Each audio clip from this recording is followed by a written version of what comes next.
Guys, alam nyo, dito sa ibang bansa, hindi rin masyadong masarap ang buhay eh. Pag masyado kang comfort. Yung katulad ko, 6 months na walang trabaho. Tapos, alam mo yun, sa 6 months na yun, inavail ko yung insurance ko na hindi naman ako pwedeng lumayo sa bansa na to, sa bansang Japan. Dahil nga every 2 months, magre-report ako doon sa opisina.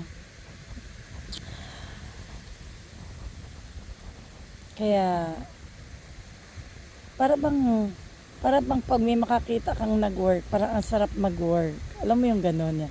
Ang sarap naman mag-work. Parang masarap lang tumambay talaga sa ibang bansa. Pag ano lang, panandalian lang.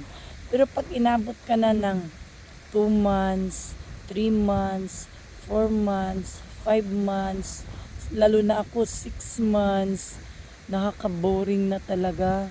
Alam mo yun, na hindi naman lahat ng mga kaibigan mo pwede mong ayain gumala ng gumala. Kasi syempre naman sila, kailangan nilang magtrabaho ng magtrabaho para sa mga bayarin nila. Ako naman kasi sa awa ng Diyos, nung kapanahunan na may trabaho ako, talagang nag-ipon ako ng nag-ipon at nagnegosyo. Kaya dumating yung time na wala akong trabaho, meron akong negosyo. Kaya nakaka-survive ako sa living dito sa Japan. Mahal ang mga bilihin dito sa Japan. Mahal ang cost of living niya. Kaya mamasyal man ako mamasyal araw-araw, nakaka-boring na. Dumating na talaga sa punto na winter, summer, inabot na ako ng autumn, tambay. Alam mo yun, na pinuntahan mo na yung snow na lugar, pinuntahan mo na yung mga namumulaklak na lugar, tapos pumunta ka na doon sa mga ilog-ilog, sa mga sapa-sapa, sa dagat-dagat. Kasi nga dito sa Japan, 4 nga yung weather.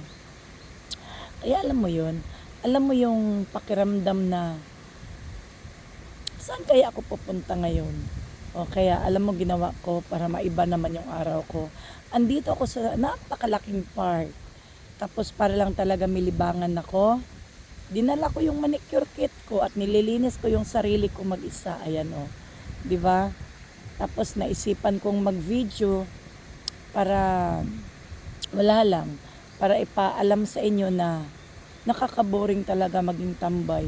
Kahit pa may kunti kang pera, kahit pa sabihin mo, kahit 1 taon akong magtambay sa Japan, hindi ako kakapusin kasi may pundo ka. O, di ba? Ibig sabihin, alam mo na hindi ka kakapusin dahil may pundo ka, may negosyo ka, umiikot siya, Japan, Pilipinas, umiikot yung hanap buhay mo. Pero, alam mo yung boring, yung sayang naman yung buhay ko, wala akong ginagawa, alam mo yung ganon. Sayang ang buhay, para bang, sayang naman yung lakas ko, kaya ko pang kumita, di ba? Kahit papano, marami-rami matutuwa sa akin, pag marami akong mga, kahit papano mabibigyan, kahit pa kunti-kunti, alam mo yon. Kaya, parang sabi ko nga sa sarili ko, useless talaga ang buhay pag wala kang matutulungan o wala kang nagagawa na kapaki-pakinabang. Diba? Hindi naman ako ganun kayaman. Wala nga akong maipagmalaki. Kaya nga lang, ramdam ko kasi na yung hindi katulad nung maliit pa yung mga anak ko, na yung nasa Pilipinas na yung mga anak ko na kailangan ko talaga maghanap buhay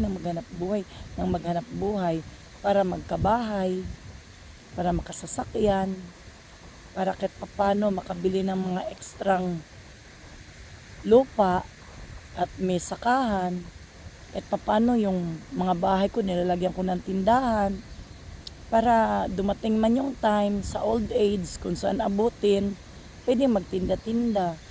Pero pag wala ka palang masyadong maraming natulungan o matulungan, parang useless ang buhay. Para bang Kung swapang ka, alam mo yun, parang hindi maganda kung swapang ka. Hindi ka magiging masaya. Yun lang talaga ang masasabi ko. Thanks for watching, guys. Bye.